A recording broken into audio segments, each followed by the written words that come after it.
तीन ऐसे private institutions जिनके खिलाफ आखिरकार कार्रवाई कर दी गई है एंड वो इंस्टीट्यूशंस हैं जिन्होंने इलीगल तरीके से अपनी फ़ीस को बढ़ाया, चाहे वो एनुअल फ़ीस हो, चाहे वो ट्रांसपोर्टेशन फ़ीस हो, या चाहे वो मंथली फ़ीस हो जो स्टूडेंट से वसूली जाती है। काफ़ी वक्त से प्राइवेट स्कूल्स का ये मुद्दा चर्चा का विषय बना हुआ है, जिससे चर्चा के तहत हर एक न्यूज़ चैनल पर आपको ये देखने को मिलता है, हर एक जगह पे इसके खिलाफ प्रोटेस्ट हो रहे हैं कि पेरेंट्स परेशान हैं, स्टूडेंट्स परेशान हैं, इसलिए क्योंकि इलीगल तरीके से पैसे ऐंठे जाते हैं। ऐसे कई सारे ब्लेम्स हैं जो इन प्राइवेट इंस्टीट्यूशन ओनर्स पे लगाए जाते हैं। जैसे कि एक ब्लेम है ट्रांसपोर्टेशन फ़ी में बढ़ोतरी करना एंड ट्रांसपोर्टेशन फ़ी उन महीनों की लेना जिन महीनों ने आपने उसको अवेल न किया हो, यानी आपने ट्रांसपोर्ट सुविधा का फ़ायदा ना उठाया हो। और भी कई इल्ज़ामात हैं, जैसे कि किसी पर्टिकुलर बुक शॉप से बुक्स खरीदने के ऑर्डर्स देना या किसी पर्टिकुलर यूनिफॉर्म शॉप से यूनिफॉर्म लेने के ऑर्डर्स देना। ऐसे कुछ ऑर्डर्स हैं जो प्राइवेट इंस्टीट्यूशंस पेरेंट्स पे फोर्स करते हैं और इनकी वजह से पेरेंट्स को काफ़ी ज़्यादा नुकसान उठाना पड़ता है, क्योंकि जहाँ पर एक पेरेंट को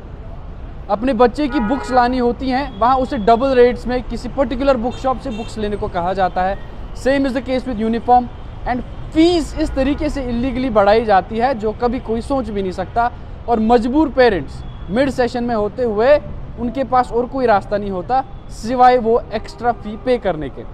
तो अब ऐसे ही तीन प्राइवेट इंस्टीट्यूशंस को जॉइंट डायरेक्टर ने समन कर दिया, यानी उन्हें समन कर दिया गया है, उन्हें नोटिस भेजा गया है और उस नोटिस के तहत उनसे कहा गया है कि जो भी आपने ऑर्डर्स निकाले हैं, जो भी आपने इलीगली फ़ी स्ट्रक्चर को बढ़ावा दिया है, फ्री स्ट्रक्चर में हाइक किया है, इसे आप रोल बैक कीजिए, अन्यथा आपके खिलाफ सख्त से सख्त कार्रवाई की जाएगी।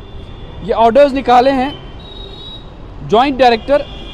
सेंट्रल एंड नॉर्थ कश्मीर के जॉइंट डायरेक्टर ने ऑर्डर्स निकाले और इस ऑर्डर्स के मुताबिक उन्होंने कहा है कि जिस तरीके से आप इलीगली आपने फ़ीस में हाइक किया है, एनुअल चार्जेस में हाइक किया है, ट्रांसपोर्टेशन चार्जेस में हाइक किया है, तो आपको ये हिदायत दी जाती है कि इन ऑर्डर्स को आप रोल बैक करें। एंड सबसे इम्पॉर्टेंट बात, आप हमें लिखित में बताएं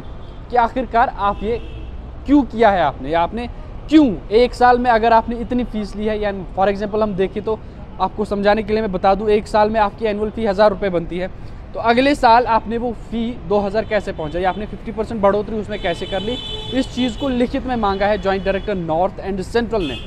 अभी देखने वाली बात होगी कि वो अपने जवाब में क्या कार्रवाई करते हैं, प्राइवेट स्कूल इंस्टीट्यूशंस वो किस प्रकार का जवाब देते हैं। लेकिन साथ ही साथ जॉइंट डायरेक्टर की जानिब से एक और बात कही गई है कि हम एक ऐसी सोसाइटी में इस वक्त रह रहे हैं जहाँ पर हमारे लिए शर्म की बात है कि हम एजुकेशन को एक फंडामेंटल राइट बोले, क्योंकि एजुकेशन महज एक धंधा बन चुका है, एक बिज़नेस बन चुका है। चाहे हम ट्यूशन सेंटर्स की बात करें, चाहे हम प्राइवेट इंस्टीट्यूशंस की बात करें, चाहे हम कहीं और